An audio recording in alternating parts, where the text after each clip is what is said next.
wabarakatuh. Mudah-mudahan semua mendengar suara saya ya dengan baik di hari apa ini? Hari Kamis ya, setelah 4 sampai 5 hari setelah Ramadan kita tinggalkan, maka hari ini saya ingin mengajak teman-teman untuk ada satu keilmuan yang kita miliki atau yang kita tahu di dunia ini. Ini keilmuan ini kalau teman-teman bekerja di sebuah perusahaan yang orientasinya adalah keuntungan atau laba, maka salah satu keilmuan ini adalah yang paling memastikan ya, atau dipastikan bahwa keilmuan ini yang paling awal dan yang paling akhir dia hidup dan mati di dalam sebuah perusahaan atau di dalam dunia usaha. Kalau kita lihat di sebuah perusahaan, mungkin yang kelihatan oleh kita semua adalah pasti adanya manajer, adanya direktur, adanya pemimpin dalam sebuah perusahaan. Tapi itu salah besar. Bagaimana bisa ada direktur dan ada manajer dan ada karyawan ketika semua karyawan itu atau semua personel itu tidak kita berikan penghasilan per bulannya, ya. Namun sebelum kita ke sana, perkenalkan dulu, saya Setiadi. Saya saat ini bertugas sebagai seorang pengajar di Universitas Dirgantara Marsikala Surya Dharma. Kebetulan saya diamanahkan sebagai seorang ketua program studi untuk bidang akuntansi. Saya juga sebagai seorang asesor di BNSP untuk bidang akuntansi. Saya juga sebagai seorang certified untuk mengajar di bidang audit, dan saya juga memiliki certified untuk di bidang akuntan dan memiliki certified di bidang perpajakan. Certified-nya bukan BKP, tapi yang pasti certified di bidang brevet atau pernah berpengalaman untuk mengelola perpajakan dan akuntansi di sebuah perusahaan. Saya memiliki anak, juga memiliki keluarga, tinggal di Jakarta Timur. Nanti di akhir mungkin ada beberapa identitas saya atau nomor HP dan nomor telepon dan sebagainya. Bisa lihat saya di Facebook, bisa lihat saya di Blogspot dan sebagainya. Saya ingin sharing kepada teman-teman tentang ruang lingkup dan peran akuntan pemula pada dunia usaha. Ini buat saya menarik ya, karena teman-teman saya yakin yang ikut di materi ini, pertama adalah kalau kita sebagai mahasiswa, tujuan kita cuma satu, bagaimana kerja dan mendapatkan penghasilan.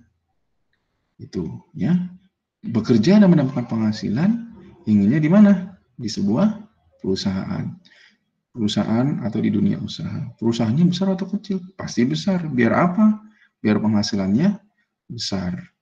Kalau di perusahaan kecil, penghasilannya kecil. Nah, tapi kita tidak pernah tahu bahwa datang ke sebuah perusahaan seperti itu, bagaimana datangnya, bagaimana kita hadir, bagaimana kita ada di perusahaan itu, dan bagaimana kita menjalankan kegiatan kita sehari-hari untuk bekerja di perusahaan itu, dan kita mengharapkan mendapatkan penghasilan per bulannya. Bagaimana caranya? Atau bagaimana perusahaan membayar kita? Nah, itu yang kita tidak tahu. Perusahaan membayar kita karena perusahaan memiliki usaha. Dari mana usahanya? Apakah hanya dari usaha? Tidak. Pasti usahanya atau pendapatan yang dia dapat dikurangi dulu dengan biaya. Siapa yang melakukan atau menghitungnya, atau siapa yang melakukan agar teman-teman semua bisa diberikan penghasilan? Salah satu yang melakukannya dan satu-satunya yang melakukan dalam sebuah perusahaan namanya akuntan. Nah, itu dulu yang teman-teman ketahui. Akuntan sangat berperan di dunia usaha. Cari perusahaan di manapun di dunia yang tidak memiliki akuntan. Pasti tidak ada. Pasti semuanya memiliki akuntan. Kita paham Di slide 1, sejarah kehidupan sosial ekonomi, ada sebuah kerajaan di Mesir ya, memiliki pemimpin atau manajer yang kerjanya itu mencatat transaksi harian. Ya, outputnya mampu mengamati kapal yang mengangkut barang dari toko melalui Sungai Nil. Nah, awal sistem pencatatan dari dua kegiatan, yaitu penarikan pajak dan kegiatan pencatatan perjalanan perdagangan per satu kali jalan. Muncullah yang namanya pembukuan perpasangan. Nah, dari situ perkembangan ilmu akuntansi, dampak positifnya dari revolusi industri pada tahun 1776. Undang-undang perusahaan pertama di Inggris, meminjam uang, mengeluarkan saham, dan membayar utang. Ya, Amerika Serikat membentuk Security Change Commission. Perkembangannya ada GAAP. Mungkin teman-teman paham ini. Untuk yang akuntan. Tapi yang tidak akuntan, inilah salah satu dalam tanda kutip kitabnya para akuntan atau prinsip dasar akuntan. Ya, jadi kita bekerja ada prinsipnya, ada dasarnya, namanya GAAP, principle. Kalau di Indonesia, teman-teman pasti tahu, namanya adalah PSAK, Pernyataan Standar Akuntansi Keuangan. Di slide berikutnya, perkembangan akuntansi di Indonesia, ya, mulai dari penjajahan Belanda, tata buku di tahun 95-an, banyak modal asing dari Amerika, baru ada single entry dan double entry. Nah, dari situ barulah masuk ke dalam pusat pengembangan akuntansi. Inilah saya di slide keempat. Saya pernah di IAP juga, dan teman-teman mungkin akan saya ajak untuk memahami sedikit demi sedikit tentang akuntansi. Nggak apa-apa ya, agar hari ini juga mendapatkan beberapa ilmu pengetahuan tentang akuntansi. Menurut American Accounting Association, akuntansi itu adalah sebuah proses. Semua hidup pasti berproses. Ya, kita menjalankan hidup pasti ada proses. Akuntansi juga proses. Ya, jadi yang hari ini tidak paham ribet kredit capek Pak, menghitung 1 tambah 1 sama dengan 2, yang kita harus proses. Nah, akuntansi adalah proses untuk mengidentifikasi, mengukur, lapor, nilai pengguna. Ya, kalau kata Suwarjono, itu adalah seni catat, seni menggolongkan, seni meringkas, dan seni melaporkan transaksi keuangan perusahaan. Lanjut ke slide 6. Ini tadi sudah, kita ke slide 7.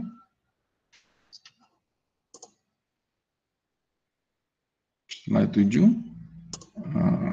Pemakai informasi akuntansi dan tujuan laporan keuangan menyediakan informasi posisi keuangan, kinerja keuangan, dan laporan arus kas suatu entitas yang bermanfaat bagi sejumlah besar pengguna. Jadi kalau teman-teman nanti sudah buat yang namanya laporan atau yang namanya penggolongan dalam transaksi, kita golongkan, terus kita sudah buat, jadi untuk apa? Untuk agar orang melihat perusahaan yang kita catat laporan keuangannya itu ada di mana posisinya, apakah dalam kondisi untung, setengah untung, rugi, ataukah bangkrut. Ya, makanya ada dari pihak internal dan dari pihak eksternal. Slide 8. Pihak-pihak yang berkepentingan, pihak internal adalah pihak-pihak yang ada dalam perusahaan, yaitu pihak manajemen dari berbagai level yang menjalankan fungsi-fungsi manajemen. Berbagai level. Jadi Anda membuat laporan keuangan yang menggunakan bisa bagian teknisi, bisa bagian personalia, bisa bagian direktur, bisa komisaris. Anda bikin satu. Semuanya melihat. Semuanya butuh. Kenapa? Karena di sana ada menghitung laba, penghasilannya, komisinya. Siapa yang bikin? Akuntan. Itu yang harus. Dan satu lagi, saya selalu bicara sama mahasiswa saya, bukan teman-teman saya. Akuntan itu HP-nya pasti bunyi terus ya tiap hari. Iya, karena kita dicari. Hampir sama seperti profesi dokter, profesi insinyur.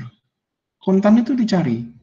Anda pulang yang sedang menghitung, sampai di rumah hitungannya dicek salah, ditelepon. Benarkan hari itu juga. Kalau tidak dibenarkan, perusahaannya tidak sesuai dengan labanya, tidak sesuai dengan yang diinginkan, itu berbahaya juga. Nah, ini yang harus kita pahami. Ya. Terus berikutnya slide 9, bidang-bidang akuntansi sesuai PSAK itu ada beberapa. Yang pertama yang tadi saya katakan itu adalah akuntansi keuangan. Ya, di dalam akuntansi keuangan ketika kita sudah buat ada akuntansi biaya. Akuntansi biaya siapa Pak yang membuat? Akuntan-akuntan yang berada di pabrik atau di perusahaan manufaktur. Manufaktur itu apa? Perusahaan yang ada produksinya, memproduce atau membuat dari bahan baku menjadi bahan jadi. Akuntansi manajemen adalah bagian daripada reinkarnasi akuntansi keuangan, akuntansi biaya, maka muncul akuntansi manajemen untuk apa? Untuk menjadi informasi bagi manajemen perusahaan. Saya yakin teman-teman sudah paham kalau untuk yang akuntansi ya. Tapi kalau untuk yang tidak, saya ingin mengajak kita berteorikal dulu gitu. Nanti akan ada lanjutannya untuk bagaimana mempraktisinya, bagaimana mempraktekannya, tapi mungkin tidak hari ini. Berikutnya adalah bidang-bidang akuntansi. Akuntansi keuangan tadi sudah disebut, ada akuntansi biaya, ada akuntansi manajemen, ada pemeriksaan atau auditing, ada sistem informasi akuntansi yang teman-teman pernah lihat yang namanya itu SOP, Standard Operational Procedure. Ya, kalau yang sudah di perusahaan itu, kenapa seorang satpam tidak pernah bisa untuk duduk di mejanya manajer, dan kenapa seorang manajer tidak pernah bisa untuk memakai teleponnya di ruang satpam? Karena ya seperti itu, karena sudah ada SOP-nya. Ya, itu bagian daripada bidang-bidang akuntansi. Ya, ada internal, ada eksternal. Berikutnya 11, profesi-profesi di bidang akuntansi, ada akuntan publik, ada akuntan manajemen, ada akuntan pemerintah, contohnya Ibu Sri Mulyani dan teman-teman, ada akuntan pendidik seperti saya, dan akuntan forensik. Slide 12, organisasi profesi dan sertifikasi institusi atau lembaga nasional dan internasional. Jadi kita kalau sudah misalnya belajar di universitas atau belajar untuk memahami akuntan, itu dituntut untuk mendapatkan sebuah sertifikasi agar perusahaan-perusahaan yang lain atau tempat usaha menginginkan diri kita menjadi seorang akuntannya. Ya, seperti di slide 12 ini ada berbagai macam. Kalau di Indonesia itu ada 3 ya. Satu lagi ada IAPI, ada IAMI, ada IAI yang sertifikasi teman-teman. Satu lagi adalah LSPI. Ya. Slide 13, jenis dan bentuk perusahaan karena ini masuk ruang lingkup usahanya. Ada di slide 14, jenis perusahaan ditinjau dari jenis usahanya, ada 3, jasa, dagang, dan manufaktur. Jasa, teman-teman sering lihat kalau di rumah itu ada salon, ada akuntan atau ada dokter, nah itu adalah jasa. Dia perusahaan Pak? Iya, jelas perusahaan. Kalau seorang dokter memiliki tempat praktek, itu sudah perusahaan dia. Gitu. Ya, kalau dagang, barangnya dibeli, terus didistribusikan. Ya, dengan selisih, itu namanya keuntungan. Kalau manufaktur, membuat dari mulai bahan baku, memproduksi, dan menjadi barang jadi, dan dijual. Slide 15, bentuk perusahaan ditinjau dari bentuk usahanya. Ada bentuk perusahaan perorangan, ada perusahaan persekutuan, dan ada juga perusahaan perseroan. Perorangan, dia milik sendiri. Punya dia yang ngatur, dia yang jalankan. Contoh, Perusahaan perorangan itu siapa? Kalau teman-teman lihat Darut Tauhid, itu yayasan, ya, belum PT. Tapi itu adalah yayasan yang dikendalikan oleh dirinya sendiri. Ada lagi perusahaan perorangan punya siapa ya? Nah, kalau Trans TV dengan Trans 7 tidak. Itu adalah perusahaan persekutuan atau perseroan itu. Ya, karena dia punya rapat umum pemegang saham. Kalau persekutuan itu hanya 2 orang yang memiliki. Terus kalau korporasi itu pasti nanti ada namanya rapat umum pemegang saham atau dimiliki oleh berbagai macam pihak. Slide 16, prinsip-prinsip akuntansi. Tadi sudah disampaikan oleh saya di depan, ada beberapa prinsip dari mulai GAAP, itu dari dasarnya. Yang kedua ada Dewan Standar Akuntansi, dan Indonesia memiliki SAK. Konsep dan prinsip dasar yang melandasi akuntan, ada konsep kesatuan usaha, konsep unit moneter, prinsip kelangsungan usaha, prinsip periode, prinsip saling mengait, dan prinsip biaya perolehan serta nilai wajar. Ya. Berikutnya slide 18 dan 19. Ini ada beberapa case study saja. Saya menyampaikan ada beberapa studi kasus di berbagai macam negara tentang akuntan. Isu hangat terhadap good corporate governance, ya. Kenapa saya bilang good corporate governance? Karena pertama adalah krisis finansial di berbagai negara di tahun 1997 dan 1998 terhadap yang namanya mata uang di seluruh dunia itu melemah terhadap dolar Amerika. Ya, ternyata itu adalah bagian daripada konspirasi Amerika. Itu yang membuat panik adalah hampir seluruh dunia akuntan dibuat panik. Kenapa? Karena akuntan-akuntan yang ada di perusahaan-perusahaan multinational company itu kebingungan laba yang dia sudah anggarkan di awal atau yang namanya anggaran yang sudah dianggarkan di awal menjadi berubah karena beda kurs atau beda nilai mata uang yang terjadi di waktu itu. Itu di tahun 1998. Slide 20, ada beberapa hal tentang kasus markup laporan keuangan PT Kimia Farma. Ini juga adalah penggelembungan laba bersih. Ya, kasus ini melibatkan, bahkan kasus ini melibatkan kantor akuntan publik. Ya, kenapa melibatkan? Ya, karena kantor akuntan publik memang mengharuskan dirinya memiliki seorang klien. Tapi ada juga yang memang memiliki idealisme tinggi. Ya, tapi ini sebuah contoh untuk PT Kimia Farma di tahun 2003. Ada juga di slide 21 di Amerika Serikat adanya kasus Enron, sebuah perusahaan yang established dengan pertumbuhan finansial yang pesat. Ya, ternyata ada skandal di tahun 2002. Apa skandalnya? Kembali lagi, pendapatannya dibilangnya menurun, padahal tidak. Kenapa sih pendapatan itu dibilang menurun atau dibuat sekecil mungkin? Karena nanti di jawabannya ada di pertemuan saya besok. Karena pendapatan itu kenapa dibuat menurun, kenapa labanya dibuat menurun, kenapa biayanya dibuat tinggi, tapi pendapatannya dibuat menurun, besok saya sampaikan. Nah, ini hanya tambahan notice untuk membuat laporan keuangan atau pembukuan. Ada UKM ya, yang mengharuskan membuat beberapa buku.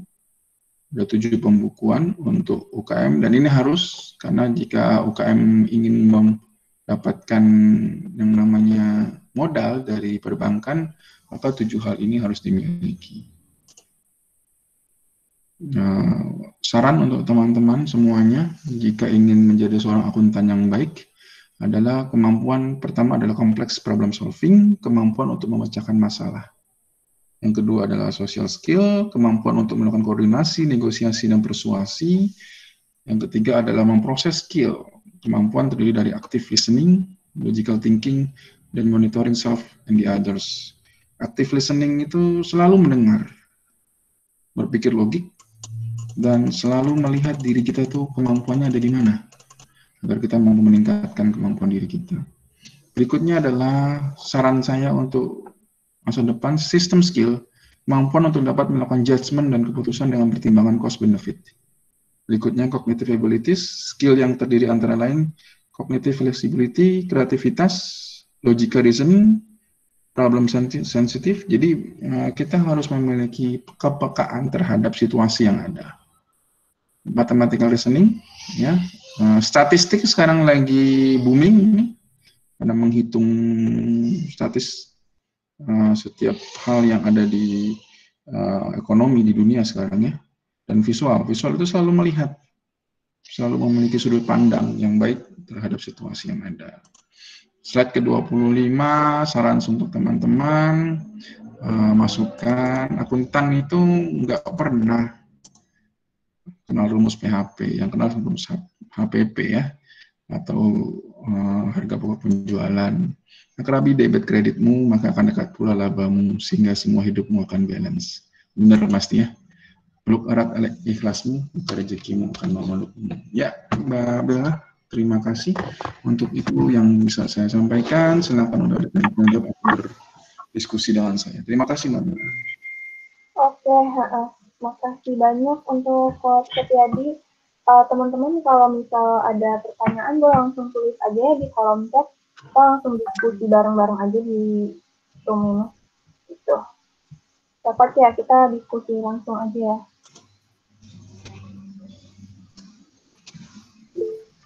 Oke, ini dari Kak Rahman Kapak. Pak, saya Rahman, izin bertanya, apa yang membedakan akuntan penyidik dan forensik? Ya, langsung aja ya, Mbak, ya? Ya, boleh. Iya. Sebenarnya akuntan penyidik sama akuntan forensik itu tidak ada. Yang ada itu adalah auditor penyidik dan auditor forensik. Akuntan itu tidak boleh menyelidiki. Akuntan itu tugasnya hanya satu, mencatat. Proses dia mulai dari menerima bukti transaksi sampai dia membuat laporan itu adalah akuntan. Tidak ada seorang akuntan menyelidiki atau memforensikkan sebuah kasus. Contoh, Anda diminta untuk mengedit entry-kan ke dalam sebuah sistem atau edit entry-kan ke dalam jurnal bukti transaksi. Tapi sebelum Anda masukkan ke sebuah jurnal bukti transaksi itu, Anda sidik dulu. Anda tanya dulu ke semua orang yang yang meminta kwitansinya itu dimasukkan ke dalam jurnal. Anda tanya dulu semuanya, Anda selidiki dulu. Anda bukan penyidik, Anda bukan auditor, Anda adalah akuntan. Pisahkan dulu. Ya, itu yang pertama. Yang kedua, apa bedanya auditor penyidik dengan auditor forensik? Auditor forensik itu adalah, kalau penyidik itu, kita hanya diminta untuk menyelidiki case-nya seperti apa. Contoh, begini, kalau Anda menemukan sebuah kejanggalan pada saat Anda melihat ada satu kwitansi atau bukti transaksi, maka Anda diminta untuk melaporkan. Itu namanya auditor penyidik. Terus yang melaksanakan pemeriksaan siapa, Pak? Lebih lanjut, itu namanya auditor forensik. Ya, itu dibedakan. Jadi kita menyidik, kita mendapatkan sesuatu hal yang janggal, itulah auditor penyidik, bukan akuntan penyidik. Itulah auditor penyidik. Forensik lebih dalam lagi, dan dia bisa melakukan yang namanya atau menemukan case-case yang ada. Begitu ya, Mbak? Untuk Mas Rahman. Oke, semoga terjawab ya Kak Rahman. Soalnya penjelasan dari Coach Setiadi sudah cukup menjawab komen saya. Oke, lanjut ke pertanyaan dari Kak Ija Akbarani. Ini Coach, apa yang diperlukan akuntan dalam menghadapi new normal? Jadi kan kita sudah mau mulai new normal ya sekarang ya. Jadi apa sih yang diperlukan oleh seorang akuntan? Betul.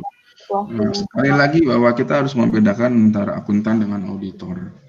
Akuntan tugasnya adalah mencatat, proses mencatat.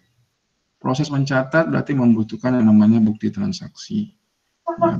Kalau ada new normal atau situasi-situasi yang seperti sekarang, kita di rumah, work from home dan sebagainya, WFH, dan nanti akan terjadi namanya new normal lagi. Sekarang pun akuntan bisa bekerja karena dari rumah, ya, dari rumah kita bawa bukti transaksinya, kita catat, tidak perlu lagi melakukan apapun. Laporan ada, kita email laporannya. Minta persetujuan dari pimpinan. Otorisasinya dari pimpinan. Dengan cara apa? Bisa dari WhatsApp atau media lainnya atau email. Ya, agree, disagree. Seperti itu. Nah, kalau menghadapi new normal seperti ini tidak ada masalah saya rasa. Akuntan bisa melaksanakan semuanya. New normal itu kalau dalam pikiran saya ya kita bekerja seperti biasa. Datang, teman menggunakan protokol kesehatan, datang. Kalau akuntan hanya duduk, mencatat, menganalisis, selesai, otorisasi. Sudah, itu akuntan. Ya, bukan auditor. Jadi kalau teman-teman tanya, akuntan dengan auditor atau yang mengaudit berbeda sekali. Nah, itu besok saya jelaskan perbedaannya. Terima kasih Mbak Bila. Untuk Kak Iza, semoga terjawab ya, dan Kak besok ikutan lagi di kelas Coach Yadi untuk lebih lanjutnya. Mungkin ini ada pertanyaan lagi dari Kak Syabrina Sawa. Silakan. Izin bertanya, untuk pengusaha kecil yang benar-benar baru mau memulai dengan sistem reseller, apa ada langkah-langkah yang harus dilakukan untuk melakukan pembukuan? Menarik ini ya. Tadi saya sudah sebutkan ke teman-teman semua, ada pembukuan-pembukuan yang harus dilakukan sebagai yang menjalankan usaha di UMKM. Tadi ada 7 dasar pembukuan, tapi kita tidak usahlah melihat 7 dasar itu. Yang pertama adalah bagaimana kebiasaan seorang pengusaha kecil atau yang mau memulai untuk mencatat apa yang menjadi usaha kita. Nah, teman-teman ini bisa nggak mencatatnya? Mencatat modalnya berapa, mencatat membelinya berapa, mencatat menjualnya berapa, mencatat keuntungannya berapa.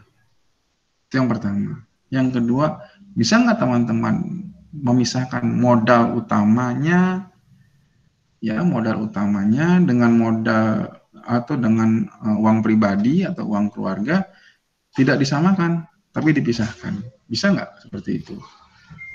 Nah, kalau itu bisa, nah itu dulu, ketika udah dipisahkan. Nah, kalau itu bisa, baru kita mulai dengan mencatat kas, buku kas. Cukup buku kas dulu, tidak usah yang lain. Kas keluar, kas masuk. Gitu. Itu prosesnya bagaimana? Saya ada sebenarnya materi untuk UMKM, tapi tunggu saja. Tapi kalau untuk hari ini, 3 hal itu untuk teman-teman yang reseller, kita mulai dari mencatat yuk, pisahkan yuk antara uang pribadi dengan uang usaha. Yang ketiga, yuk kita bikin namanya buku kas keluar dan kas masuk. Cukup itu dulu. Ya. Oke. Ya, silakan. Oke, semoga terjawab ya. Jadi yang pertama ada mencatat ini ya, uang masuk dan keluar, kemudian juga nanti ada pemisahan pemasukan dan pengeluaran, dan habis itu baru dibukukan gitu ya, Coach ya. Betul. Oke, ini lanjut lagi ke pertanyaan dari Kak Ahmad Syafiq. Pak, izin bertanya, jika kita baru mendirikan PT kecil atau perusahaan kecil konsultan jasa, bagaimana tipsnya untuk mencari akuntan yang baik? Atau apakah kita bisa mencari akuntan itu sendiri untuk PT kita? Kalau bisa, apa saja yang perlu disiapkan? Oke, ini Bapak membuka perusahaan kecil ya, dan Bapak membutuhkan akuntan begitu ya? Iya. Oke. Kalau usaha kecil Pak, baru kita buka, baru kita mulai untuk membuka, saya rasa kalau kita baru memulai, belum ada pendapatan dan laba yang pasti. Ya, saya menyarankan apabila itu memang belum pasti antara 1 atau 2 tahun, masih belum ada break even point-nya, saya menyarankan Bapak belajar bagaimana untuk membuat laporan keuangan. Terus kalau saya terlalu sibuk, atau Bapak terlalu sibuk untuk memarketnya perusahaan tersebut, Bapak bisa sewa akuntan. Tapi butuh biaya lagi ya Pak. Ya, ini triknya begini. Trik yang pertama yang saya sampaikan tadi, belajar Pak. Belajar untuk memahami laporan keuangan. Kenapa? Karena ketika nanti saatnya Bapak menggunakan seorang akuntan khusus di rumah, atau khusus di perusahaan Bapak maksud saya, Bapak memahami bahwa laporan keuangan itu langkahnya seperti apa, prosesnya seperti apa, dan keuangan atau laba Bapak bisa Bapak kontrol sendiri. Itu yang pertama dulu deh. Bapak pelajari laporan keuangan itu seperti apa. Kalau saya tidak bisa ditanyakan, bisa diskusi dengan teman-teman akuntan lainnya. Jadi kita melihat bahwa ada break even point yang harus kita hitung kalau memang perusahaannya baru di awal. Demikian ya Mbak Wila. Oke, Kak Ahmad Syafiq, itu jawaban dari Coach Yadi. Mungkin bisa bertanya juga nih ya kepada langsung ke coach kita langsung nih sebagai seorang akuntan. Kemudian Coach Yadi sebelum lanjut ke pertanyaan lagi, ini dari peserta. Dari saya sendiri kan saat ini kan pandemi ya. Ya. Dan ini merupakan tantangan banget untuk kita semua. Mungkin di bagian ekonomi pun sendiri juga banyak mengalami tantangan yang sangat besar ya. Betul. Ini, nah, menurut kalau dari Coach Setiadi sendiri gimana sih antisipasinya untuk seorang akuntan di saat pandemi seperti ini? Sekali lagi Mbak Bila, seorang akuntan itu pertama adalah secara job desk dalam sebuah perusahaan itu adalah, kalau dia ada di sebuah perusahaan ya, kalau dia sebagai akuntan publik beda lagi. Kalau akuntan, tadi kan saya judulnya adalah ruang lingkup di dunia usaha. Kalau seorang akuntan yang ada di dunia usaha, itu dibatasi untuk berbicara tentang maju mundurnya perusahaan. Kenapa dibatasi? Kita hanya melihat bahwa bagaimana kita memperoleh bukti transaksi untuk kita proses menjadi sebuah laporan, gitu. Ya, kita tidak pernah diminta nanti bagaimana untuk menjalankan usaha, tidak. Kenapa kita dibatasi? Kalau kita tidak dibatasi, karena kita punya wewenang untuk menulis angka pendapatan dan pengeluaran dari perusahaan. Kalau kita punya wewenang untuk menjalankan bisnisnya, maka itu bisa penyalahgunaan. Dan itulah berawalnya penyelewengan. Ya, akuntan itu adalah memproses sebuah laporan, bukan memproses bagaimana usaha itu berjalan. Namun kalau sebagai seorang akuntan publik, beda lagi nih, ya, beda lagi. Kalau akuntan publik itu dia memiliki usaha sebagai seorang akuntan yang kliennya adalah perusahaan-perusahaan. Nah, beda lagi. Triknya adalah ya tetap kita harus membuat sebuah program bagaimana dalam waktu 3 bulan, 4 bulan ini perusahaan-perusahaan yang berjalan tetap menyewa atau menggunakan jasanya akuntan. Caranya bagaimana? Ya banyak, akuntan itu bisanya banyak. Tadi saya bilang, bisanya sangat banyak sekali. Bisa sistem operasional prosedur. Ini kalau akuntan publik ya. Bisa membuat SOP perusahaan. Bisa menghitung pajak.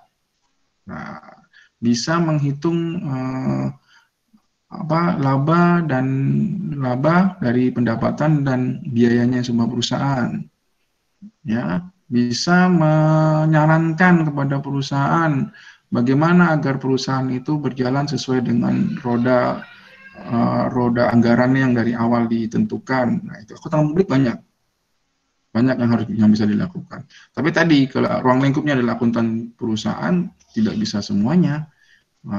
Itu pasti dibatasi oleh kewenangan dan apa yang harus dilakukan dalam perusahaan tersebut.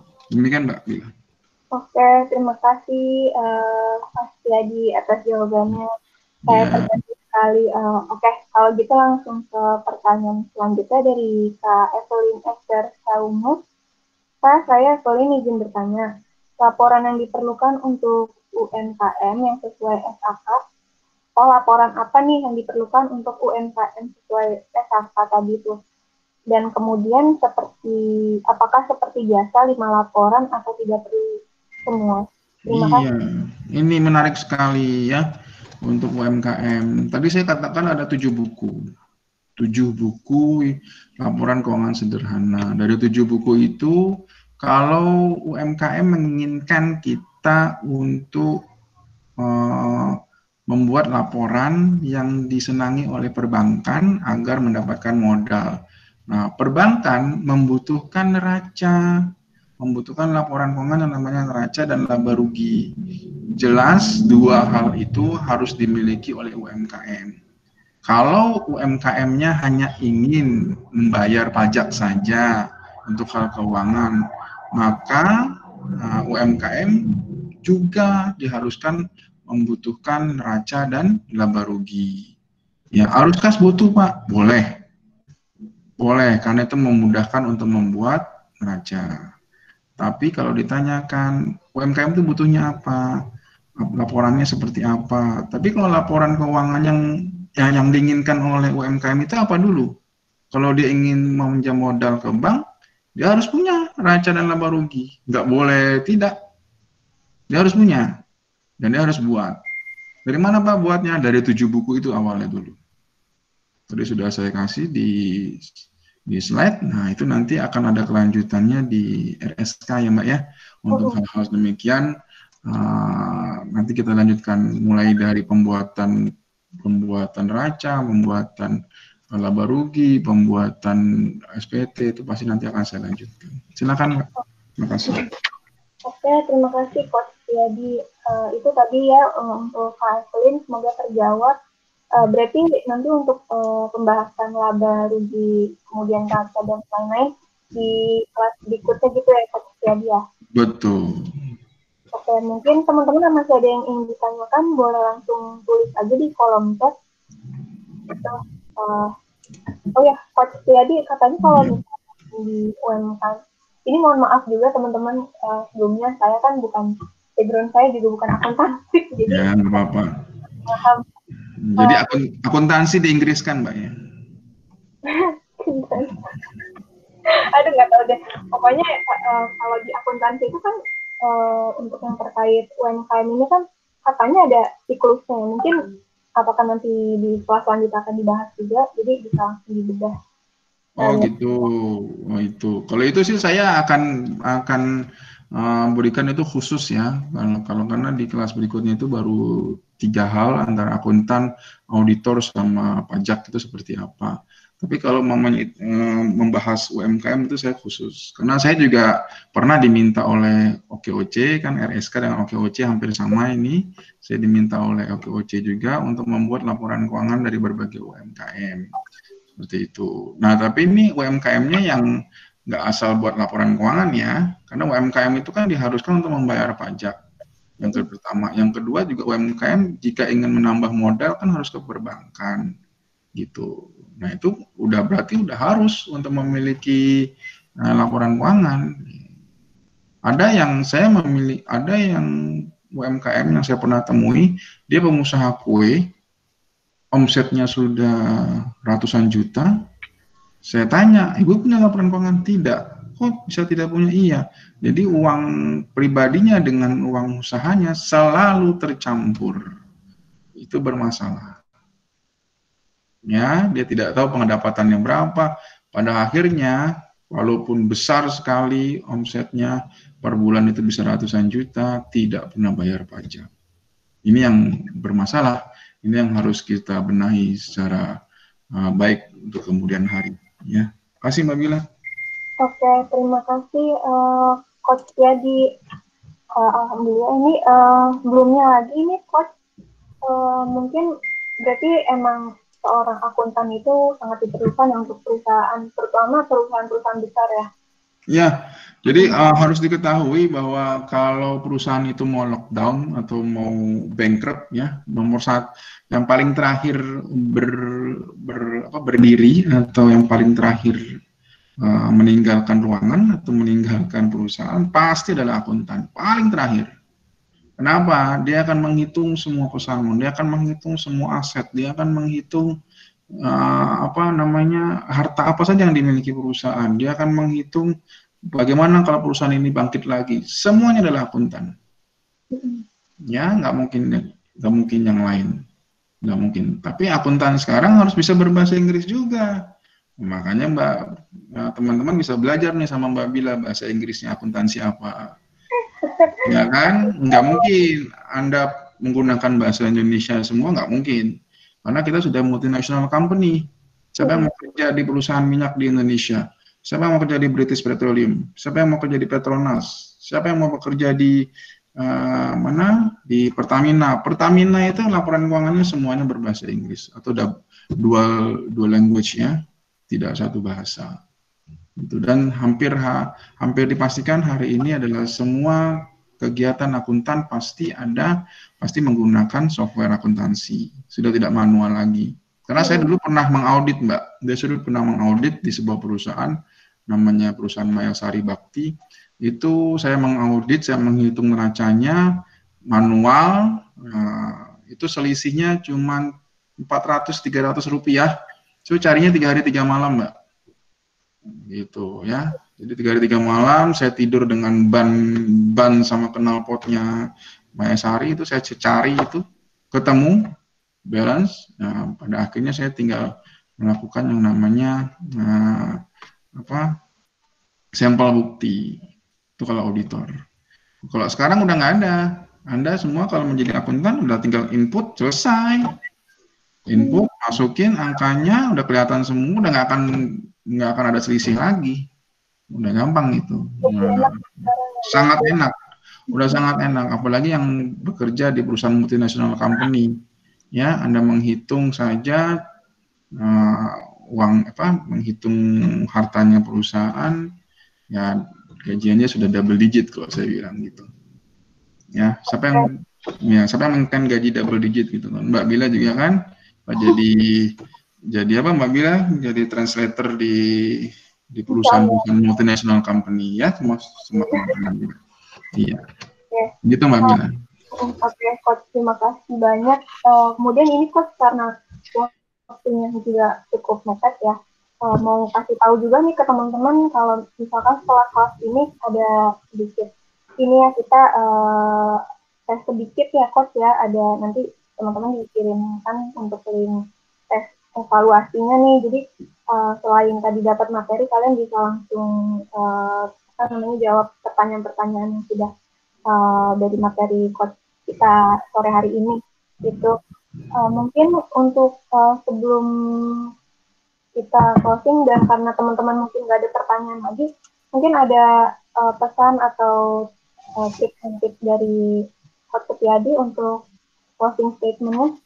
Ya, saya sebenarnya inginkan mendengarkan sharing-sharing dari teman-teman, tapi saya ingin memberikan satu informasi saja, bahwa ini satu informasi ya, yang dari IAI, Ikatan Akuntan Indonesia, dan teman-teman akuntan juga, bahwa akuntan itu tidak akan pernah tergantikan dengan mesin. Tidak akan pernah tergantikan dengan mesin. Ya, walaupun Anda mengatakan bahwa generasi 4.0 profesi akuntansi akan hilang, tidak. Coba mesin Anda minta untuk membuat sebuah laporan keuangan. Ya, tapi peraturannya kita yang buat. Apakah mesin bisa tahu peraturan yang ada di kita? Tidak mungkin. Peraturan kita yang buat, dan tetap kita yang harus membuat laporan. Kenapa? Karena nanti ketika diperiksa, apakah mesin bisa ditanyakan? Tidak bisa. Tetap yang ditanya dalam akuntan. Ya, akuntannya berwujud manusia atau bekerja. Nggak bisa. Jadi itu yang pertama. Yang kedua, oleh karena teman-teman sudah tahu bahwa kita tidak bisa digantikan oleh mesin, maka kita yang menjadi seperti mesin tersebut. Dengan cara apa? Bekali ilmu kita dengan akhlak yang baik, bekali ilmu kita dengan keilmuan yang baik, bekali ilmu kita dengan dua hal. Kalau di dalam ilmu akuntansi ya, ada dua hal yang selain ilmu akuntannya, yaitu komputer dan bahasanya, karena tiga hal itu dibutuhkan oleh kita untuk sebagai seorang akuntan. Dan yang terakhir, jangan lupa berserah diri kepada Allah Subhanahu wa taala, bahwa dialah yang memberikan kita keilmuan dan dialah yang memberikan kita kebermanfaatan. Oke, demikian Mbak Mila. Oke, terima kasih banyak Coach Tiadi untuk ilmu dan waktunya hari ini. Teman-teman jangan lupa itu di kolom chat udah ada link untuk evaluasinya, jadi bisa untuk bahan belajar kalian juga di rumah. Semoga bermanfaat ya teman-teman. Kemudian semoga bisa diaplikasikan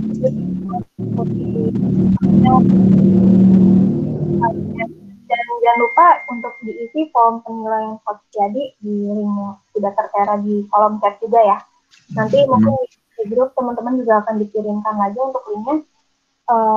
Terus saya ingin terima kasih banyak nih kepada teman-teman juga yang sudah meluangkan waktunya untuk menyimak menyimak ilmu dari Coach Tiadi. Ini ilmunya bermanfaat banget, Coach. Saya sebagai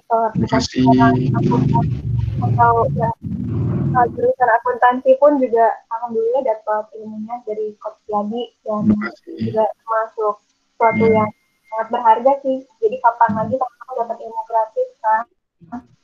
Dan juga nih teman-teman untuk besok masih ada kelas Coach Tiadi, jadi jangan lupa untuk diikuti lagi kembali karena besok akan lebih dalam untuk penjelasan materi dan lain-lainnya.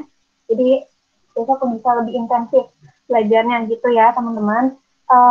Kemudian saya ingin memohon maaf nih Coach dan teman-teman bisa di kelas pada sore hari ini masih banyak kekurangan atau mungkin ada kata-kata atau kalimat yang kurang berkenan di hati, mohon dimaafkan. Terima kasih. Ya, kemudian teman-teman mohon maaf lahir dan batin juga, tetap jaga kesehatan, jaga imunnya, kondisinya, dan jangan lupa PSBB tetap masih berjalan. Dan berdoa nih semoga COVID-nya juga hilang dari muka bumi ini karena ini benar-benar udah terlalu banyak yang kena. Semoga teman-teman juga terhindar dari wabah ini ya. Oke, kalau gitu semoga kita bisa ketemu di kelas selanjutnya. Coach Tiadi, terima kasih banyak atas ilmunya dan waktunya. Terima kasih. Semoga berkah dan sukses terus untuk Coach. Terima kasih Mbak Mila. Terima kasih Mbak Mei. Iya, oke teman-teman, terima kasih banyak. Oke, kalau gitu kelasnya saya tutup. Wassalamualaikum warahmatullahi wabarakatuh. Waalaikumsalam warahmatullahi wabarakatuh. Terima kasih Pak. Saya tinggal ya, makasih ya. Ya. Assalamualaikum. Teman-teman jangan lupa untuk belajar ya di link untuk evaluasi kalian hari ini. Jangan lupa diisi form evaluasinya dan form penilaian untuk coach-nya. Jadi istilahnya nanti kalau memang udah ada penilaian untuk coach, dan coach-nya ada perbaikan untuk kedepannya. Iya, betul. Kemudian untuk evaluasinya mohon diisi biar tahu teman-teman paham nggak sih yang tadi dijelasin sama coach-nya gitu. Tolong diklik ya di nanti kita share juga di grup. Oke, makasih banget nih kami atas waktunya juga dan makasih juga Bila. Oke teman-teman, sampai jumpa kembali di Rumah Siap Kerja. Dadah.